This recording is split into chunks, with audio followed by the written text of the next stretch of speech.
This evening I'm delighted to tell you about one of Norman Lindsay's most sensual and dramatic etchings called Desire. And you can see by the subject matter that it's such an apt title for this really powerful piece. The subject is actually based around Norman Lindsay's love of classical mythology, particularly Greek mythology. And if we come in closer, we can see here this figure.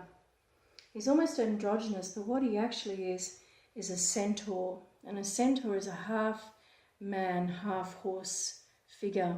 And you often see them represented in Greek ancient pottery. They're often featured as part of the motifs and designs of that pottery.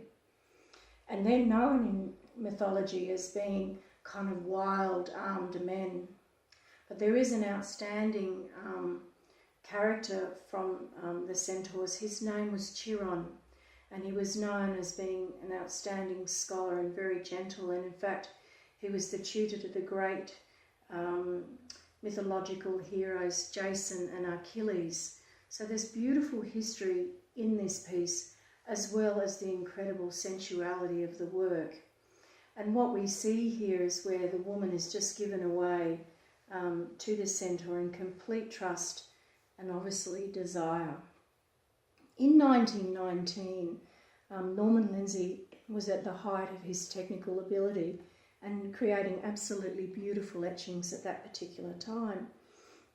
And when this is actually what we call a limited edition facsimile etching that I'm holding. It's a lithographic reproduction of one of Norman Lindsay's original etchings. Now, the original etchings are exceedingly rare now, and when Desire was released as an original etching in 1919, it was one of Lindsay's most popular and fastest selling etchings, and I think it was released for a price of something like 5 or 7 guineas, but within a very short period of time the price had risen to 25 guineas. So even though it's quite a challenging subject, many collectors of Norman Lindsay's really connect with this because it's got that strength and that beautiful drawing ability, and also that absolute love of the female form that Norman Lindsay is very well known for. I'm really delighted to have Desire in my studio at the moment. I'm a specialist in Norman Lindsay's work, and I've been selling his pieces for over 2 decades. I'm a Queensland specialist in Norman Lindsay, and it's not often that I would get a Desire in for sale. The presentation of the piece is really lovely in this stunning black and gold frame.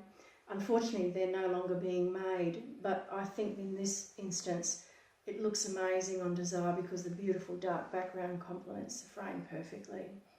I hope you've enjoyed that little bit of information about Norman Lindsay, and it might have given you a little bit more appreciation of what an interesting man he actually was. Thank you very much.